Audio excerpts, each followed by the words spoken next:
que tanto de las actividades. Al contrario, realmente agradecemos mucho su presencia y creemos que además es central en discusiones de género, relaciones internacionales, tener también un panel sobre masculinidades. El nombre de este panel es Relaciones Internacionales, Género, Seguridad y Nuevas Masculinidades.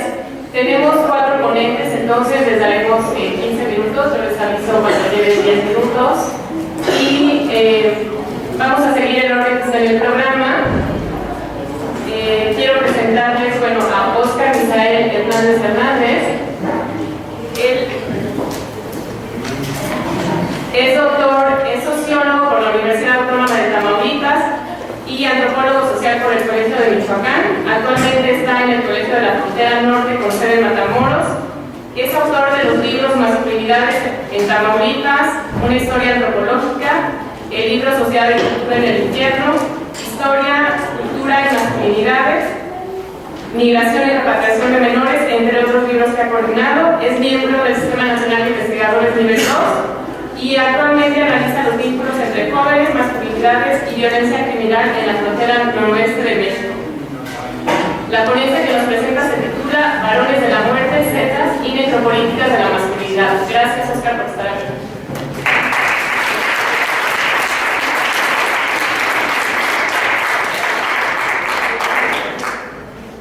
Voy a poner mi micrófono. Muchas gracias por la invitación a las y los organizadores, gracias a la Universidad de las Américas también por la invitación y gracias sobre todo a ustedes por estar presentes a esta hora, en el momento en que da la enfermedad del mal del puerco, ¿no? Después de comer nos da un sueño tremendo. Quiero compartir un poco algunas reflexiones sobre este conversatorio que está titulado Género, Seguridad y Nuevas Masculinidades. Quiero hablar de un grupo particular que no nos es ajeno en la vida cotidiana en el México contemporáneo en términos de inseguridad, violencia, crimen organizado. Se trata solo de algunas reflexiones preliminares que tienen muchas lagunas y que tienen muchas interpretaciones. En el libro La idea de la muerte en México, el antropólogo Claudio Lovnitz hace un recorrido histórico sobre la muerte desde la conquista en el siglo XXI en México y afirma que a lo largo de este tiempo la muerte estuvo relacionada con la formación de identidad nacional. Aún más, Lovnitz señala que la muerte pasó a ser más que identidad, culto del narco y otros criminales que consideran a la Santa Muerte como la mejor representante de la soberanía. Si la muerte ha tenido un papel preponderante en la historia cultural de México, sin duda no solo ha sido la conformación de una identidad nacional, sino también de una identidad masculina. Y este es uno de los principales argumentos que deseo desarrollar. Este argumento es el que quiero explorar con base en una reflexión sobre estos hombres inmersos en el crimen organizado en México, específicamente de los conocidos Zetas. La literatura sobre este grupo es más que conocida, mejor dicho, la narcoliteratura que se ha gestado sobre ellos. Los Zetas son conocidos como varones sanguinarios que hacen uso de la violencia, aunque aquí solo voy a citar algunas referencias en términos de esta narcoliteratura. Más bien quiero retomar la muerte como un simbolismo que ellos han apropiado y que en gran medida se ha vuelto el paragón tanto de sus prácticas de violencia como de su identidad de género. Reflexionar este tema no es para menos, implica varios retos. El primero, y quiero engarzarlo justamente con este evento, todavía no. El primero es pensar hasta dónde la muerte es un simbolismo cultural apropiado, interiorizado e incluso disputado por los Zetas para legitimarse como hombres, es decir, para construir eso que se ha llamado un modelo de masculinidad hegemónica dentro de la literatura. Seguramente mis colegas hablarán de eso. Pero un modelo de masculinidad basado en necropolíticas o específicamente en pedagogías de la violencia y sobre todo en pedagogías de la muerte. El segundo es considerar hasta dónde dichas formas de ser un hombre son nuevas, a propósito del subtítulo de este conversatorio de nuevas masculinidades. Y el tercero y último, siguiendo la temática central del seminario, será meditar de qué formas podemos hablar de relaciones interrelacionales de género en el marco del estudio de caso que les presento sobre los Zetas y las necropolíticas de la masculinidad. Y vaya que este es un reto bastante grande para mí, porque soy internacionalista y hasta hace poco me leí de qué se trataba esto y al final no entendí mucho. Teóricamente voy a apropiar un concepto de necropolítica de un clásico, o al menos un clásico como es Philip Knapp, este politólogo, filósofo camerunés, que por razones de espacio no voy a ahondar en esta definición tan amplia y complicada que él da, pero voy a entender las necropolíticas de la masculinidad como aquellas prácticas orientadas no solo a la destrucción material del que nombramos el enemigo, sino también a la destrucción de lo simbólico, y esta es la parte más interesante. Son prácticas que se orientan a la crueldad no solamente para intimidar a los otros, sino también para despojar de la vida. Finalmente, la necropolítica de esto trata. En términos metodológicos, obviamente no he hecho trabajo de campo tradicional, porque eso es bastante difícil hoy en día. Más bien me baso en una serie de reflexiones de textos e hipertextos, de monografías, de trabajos periodísticos, de algunas imágenes y de otros textos que circulan en las redes sociales. 1. La ideología de la muerte y ser hombre. Los Zetas han sido objeto de una serie de reportajes periodísticos, crónicas, artículos y demás.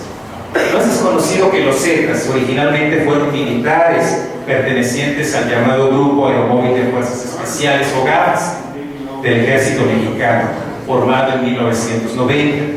Más allá del entrenamiento y las operaciones de los GAFES, lo relevante de ellos es su lema, tal vez lo conocen: ni la muerte nos detiene, y si la muerte nos sorprende, bienvenida sea. Según informes de la PGR, en 1997 alrededor de 40 integrantes de los GAFES desertaron y formaron parte del grupo de sicarios del Cártel del Golfo, conocidos como los Zetas posteriormente. No solo se llevaron el entrenamiento y las tácticas militares, sino también la muerte como una ideología y como una pedagogía de la crueldad. La muerte, desde la preconcepción de los Zetas, entonces, forma parte de esta ideología, si consideramos la ideología como un conjunto de ideas fundamentales que conforman el pensamiento de una persona o de una colectividad en determinado momento histórico. La muerte llegó a ser central para los Zetas como una bisagra que moldeó su identidad militar. La muerte es un hecho biológico de los cuerpos. Todos moriremos algún día. Eso es un hecho. Pero si es defendiendo a la patria, es mucho mejor. Tal vez por eso entre los GAFES la muerte no era obstáculo, incluso de toparse con ella era abrazada, y no solo de una forma retórica. ¿Qué tiene que ver la muerte con la formación de una identidad masculina?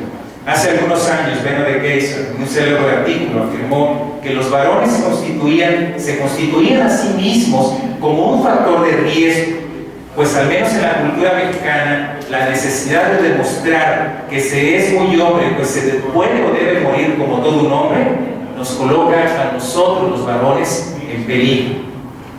Pero también coloca en peligro a las mujeres y a los niños, es decir, a todos aquellos que nos rodean.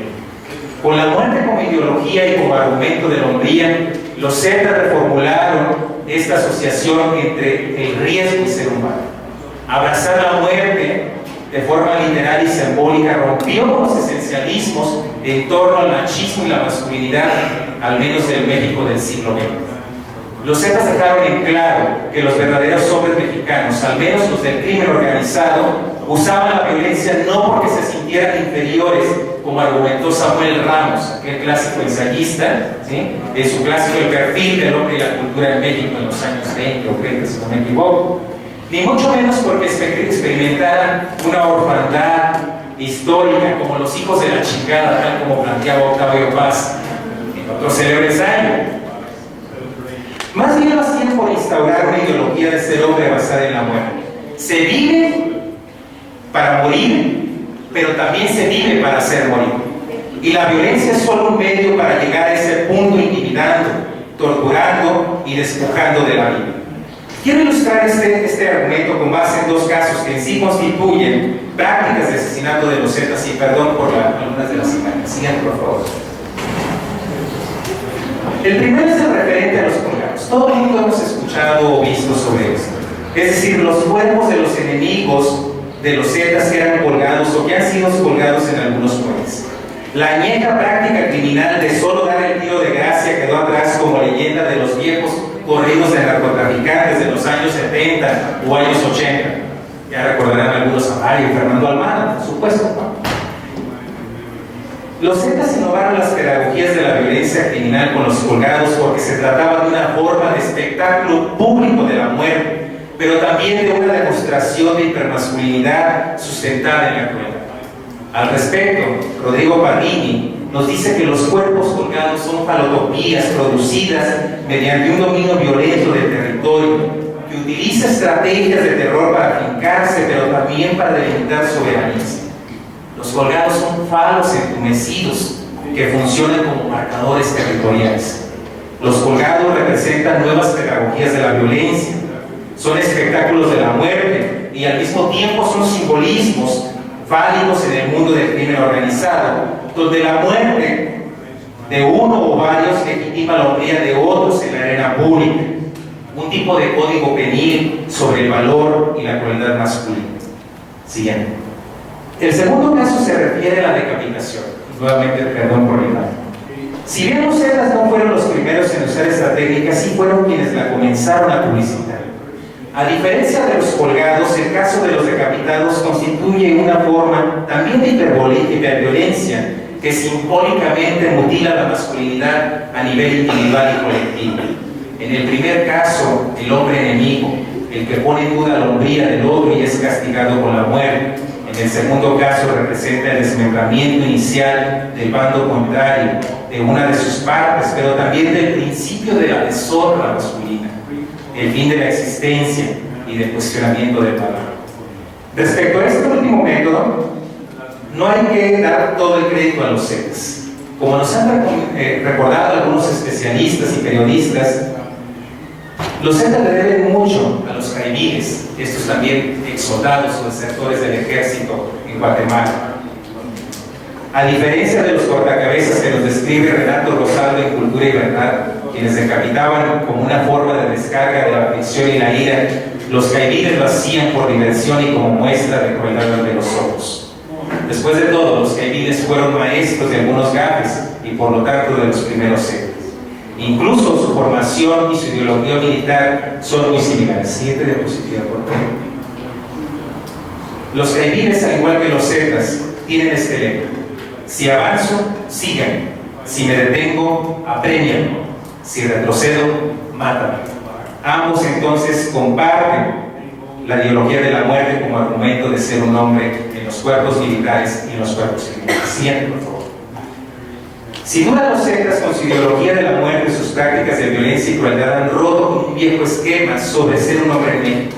La pregunta es: ¿se trata de nuevas masculinidades? Aparentemente la respuesta sería sí, pues sin duda existe una reformulación de la masculinidad en México, donde el machismo de antaño, entre comillas, ha quedado superado por mucho, al igual que las explicaciones esencialistas de analistas psicosociales como Rogelio Díaz Guerrero y Santiago Ramírez en torno al sentido de inferioridad y violencia masculina. Los Zetas desde este ángulo sí representan una nueva forma de masculinidad, pero no en el sentido que hoy en día les dan los especialistas en el tema, hombres abiertos a la igualdad de género o emocionalmente sensibles, sino al contrario, hombres que han reformulado el modelo tradicional o hegemónico de masculinidad, o parafraseando a Miriam Nietzsche, hombres que han vuelto a una mística de la masculinidad sustentada en la fuerza, en el control sobre el dolor, el afán de la aventura, la restricción de sentimientos y de las emociones, la competencia y el enfrentamiento, pero sobre todo el espíritu de conquista y la naturaleza de violencia. Cito algunos casos, pero el tiempo ya se me está acabando. No es padre que en los últimos años el análisis del crimen organizado en México, siguiente diapositiva, por favor, son los casos de los fundadores de los Zetas, que también son bastante conocidos, ¿no? Como Arturo Guzmán de Sena o Heriberto Lascarno, Arturo Guzmán de Sena, adivinen de dónde era. De Puebla. No en vano, en los últimos años, el análisis del crimen organizado en México desde los estudios de género y específicamente desde la hipermasculinidad ha cobrado interés. Estos estudios plantean dos premisas bastante importantes. Primero, los criminales se inscriben dentro de un sistema de dominación patriarcal o sexogenérico, el cual se hace visible en el mundo de la narcocultura. Y segundo, los criminales reproducen dicha dominación, perdón, está saliendo el italiano, haciendo uso de capital económico, simbólico y pedagogías de la violencia. Siguiente, por favor. La transnacionalización de la muerte y la masculinidad criminal. Como señalé antes, los Zetas nutrieron su grupo con el reclutamiento de caiviles, estos soldados desertores. Se trata de algo aparentemente sin importancia, pero tiene relevancia en términos de dominación masculina. La decapitación fue una de las técnicas que se importaron desde Guatemala a través de los caiviles, pero no fue la única, porque los Zetas no establecieron solamente vínculos con este tipo de grupos criminales. Los Zetas entablaron vínculos también con la Drangheta, no sé cómo se pronuncia, esta mafia de Calabria, del sur de Italia, que reclutaba a sus miembros o recluta a sus miembros a través de una relación de sangre, como los Zetas a través de una relación simbólica del mando militar, al menos en el principio. La Drangheta utiliza dos clasificaciones para el reclutamiento y aprendizaje de sus miembros, como también empezaron a hacer los Zetas. El primero es etiquetar a algunos como los giovani di onore, es decir, los jóvenes de honor, donde empiezan un aprendizaje de una masculinidad criminal, para posteriormente pasar a lo que se llama uomini di onore, es decir, a los hombres de honor. Después de esto, de una serie de rituales, son considerados parte de la Drangheta. Estos vínculos transnacionales nos permiten captar este tipo de aprendizajes y rituales de la masculinidad en un contexto transnacional. La importación de técnicas y de aprendizajes criminales, así como de rituales y formas de organización, evidentemente en este contexto transnacional. La muerte es común a los caiviles, también a los Zetas, pero también a la Drangheta. Siempre debe reservar una bala en el cargador, y esa bala es para ti. Es parte de la filosofía de este último grupo. Como finaliza el juramento de afiliación. La muerte ha sido transnacionalizada, no es exclusivo de los Zetas, o tal vez encontró a sus devotos en este contexto internacional y con ello se legitimó una masculinidad criminal que, al menos en México, con los Zetas marcó un hito histórico y cultural sobre los significados de ser un hombre, al instalar este tipo de necropolíticas de una hipermasculinidad pura. Muchas gracias.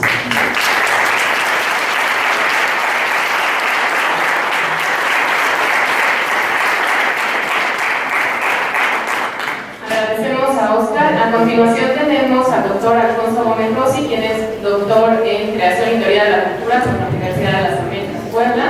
Él es docente del Instituto Durantier de Puebla desde el 2006 y ha publicado 3 libros, un capítulo de libro y artículos que tratan sobre temas de homosexualidad, catolicismo en Colombia, Alemania, Estados Unidos y España.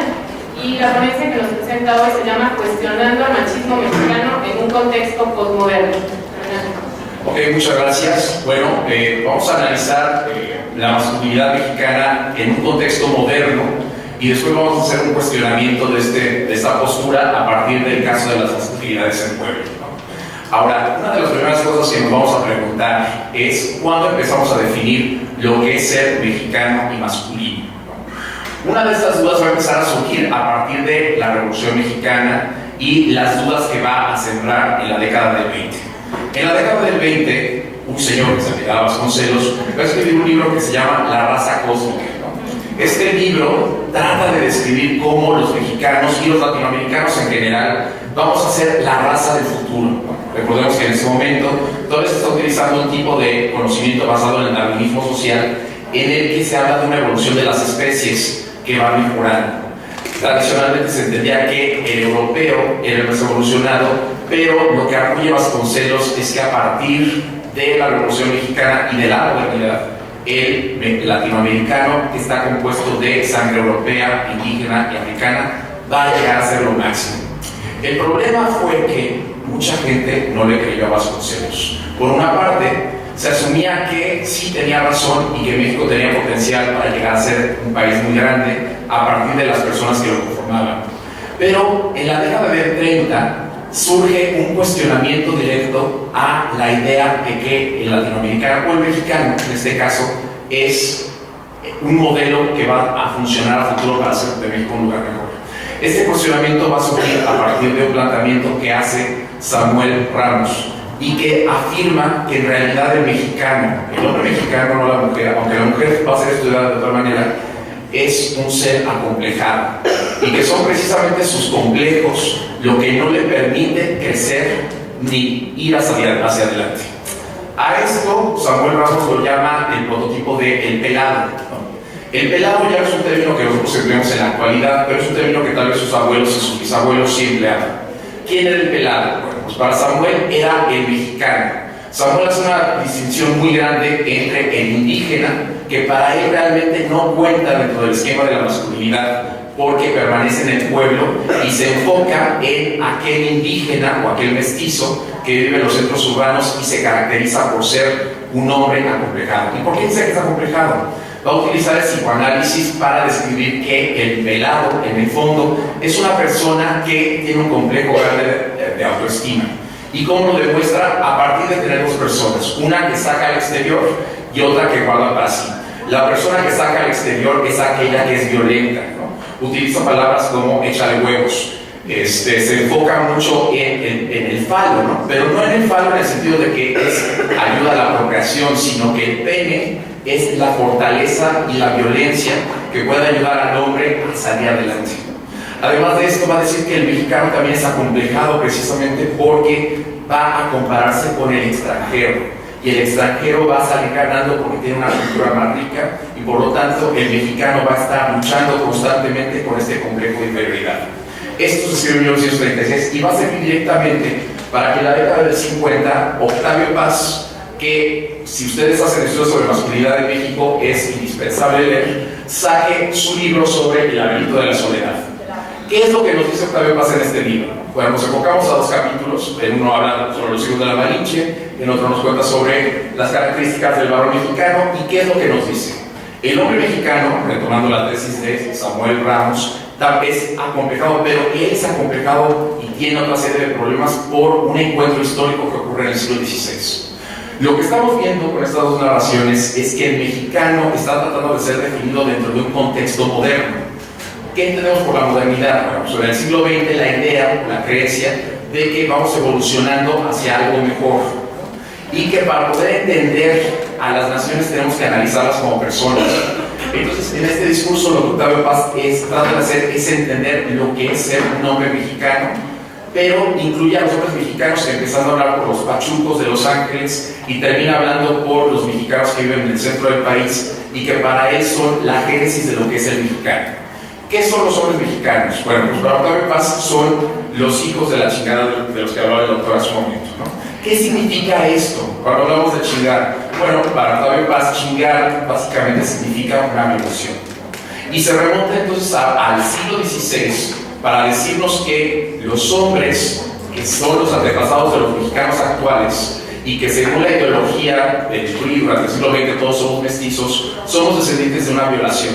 Llega el español, toma a la mujer indígena, la viola y de esa violación surge el primer mestizo. El mestizo entra en un mundo en el que no existen otros mestizos como él, sino que existen indígenas y existen españoles. En esta cruza, entonces, lo que vamos a descubrir es que no tiene una identidad, pero se la va a ir forjando a partir del rechazo que genera en los dos mundos. Los indígenas no lo van a aceptar porque al final de cuentas es producto de una violación, la violación de la indígena. Los hombres no lo van a aceptar, sus padres no lo van a aceptar porque para ellos no es español. Esto no es necesariamente cierto. La legislación de la Nueva España hasta 1572 caracterizaba que los hijos de españoles eran españoles, ¿no? Pero para Octavio Paz lo que le importa señalar es que es a partir de ese momento que surge una masculinidad nueva, basada en la idea de que no tiene honra. Octavio Paz se basa en la idea española de que la honra la da la madre. ¿Cómo da la honra a la madre? A partir de que es una mujer que no tiene relaciones sexuales con muchos hombres, nada más con uno solo. Entonces eso va a determinar que el hombre tiene una legitimidad porque desciende del padre. Pero ¿cómo va a ser legítimo si la madre fue violada o si dio consentimiento para esa relación sexual? Entonces Octavio Paz nos dice, este es el problema de la masculinidad. Este es uno de los problemas más grandes de la masculinidad mexicana, que todos nosotros somos hijos de la violada. Por eso nos sentimos tan ofendidos cuando alguien se mete con nuestra madre, porque en el fondo sabemos que nuestra madre no es tan buena como parece porque estuvo con un hombre o a lo mejor con varios, no sabemos. Pero a final de cuentas, la honra que da la madre por su pureza sexual y la honra que da el padre porque reconoce al hijo es algo que no vamos a poseer y por lo tanto somos bastardos. Y entonces esto genera una crisis en la idea de lo que es ser hombre de la masculinidad. Ahora, Octavio Paz lo que estaba tratando de hacer era entender el fenómeno de la masculinidad o del hombre mexicano en 1950. En esa misma época va a surgir una serie de, bueno, lo que conocemos como la lucha libre, en la que vamos a ver que se estereotipa a los mexicanos de cierta manera. Las luchas libres son un fenómeno que surge en México en 1863 con la invasión francesa, pero a partir de la década del 30 empezamos a descubrir que hay luchas libres que van a ser muy populares en México, en las arenas Coliseo, hasta entre los 40 y los 50, en el momento en el que Octavio Paz está escribiendo esto. Octavio Paz nos cuenta que el mexicano forma parte de una cultura de máscaras, ¿no? Pensemos, por ejemplo, en la lucha libre que está dividida en dos bandos, ¿no? Los técnicos y los rudos. Los técnicos son aquellos que usan todas las técnicas correctas para la lucha y son los buenos del cuento, ¿no? El santo, por ejemplo, sería un técnico. Después están los rudos, que son los que no siguen o no continúan la técnica del juego, son tramposos, se caracterizan por hacer las cosas de una manera negativa con tal de ganar, ¿no? Y al final de cuentas la persona que está en el ring si pierde, va a perder la máscara y nunca va a poder volver a usar eso. Octavio Paz nos dice que en el fondo el hombre mexicano se va a caracterizar por utilizar máscaras. Nunca se siente cómodo siendo quien es, ¿no? Porque si descubrimos quién es, vamos a descubrir que hay un homosexual latente abajo del hombre, porque constantemente está tratando de reafirmar que no es homosexual. Entonces para Octavio Paz las máscaras son utilizo una para estar con mi mamá, otra para estar con la novia, otro para estar con mis amigos, otro para estar con el gobernador del estado, pero en realidad nunca vamos a saber quiénes somos nosotros, ¿no? Entonces las máscaras de la lucha libre simbolizarían algo así, ¿no? Pero hay otro fenómeno interesante en la lucha libre que se llaman los exóticos, ¿no? No sé si han oído hablar de los exóticos. Los exóticos surgen en la década de 1940 por un tejano que se autoproclama Gardenia Davis. Asume un rol de homosexual latente, sale al ring con un ballet, con una persona que lo perfumaba, que le ponía, perfumaba el ambiente donde estaba, lo peinaba después de cada pelea, perfumaba al árbitro y la gente se burlaba de él por ser el homosexual del grupo. Se consideraba que no era ni rudo ni técnico, aunque sí podía luchar rudamente en las peleas, y se va a caracterizar también porque el primero va a ser un extranjero, un tejano. La que sigue. Y esto nos va a llevar entonces a un planteamiento interesante sobre la relación de la masculinidad y el extranjero. En la posmodernidad se va a cuestionar la obra de Octavio Paz a partir de esta fotografía de un antropólogo norteamericano, que ahí está su nombre, y se va a decir que en realidad esta foto no era correcta porque el macho mexicano jamás cargaría el niño. La idea de que el macho mexicano seguía existiendo empezó a desaparecer en la década de los 90. Había sido un fenómeno que al parecer se había creado en los 40, después del pelado, y ya para la década de los 90 estaba desapareciendo. Ahora, lo que a mí me interesa es analizar desde la posmodernidad los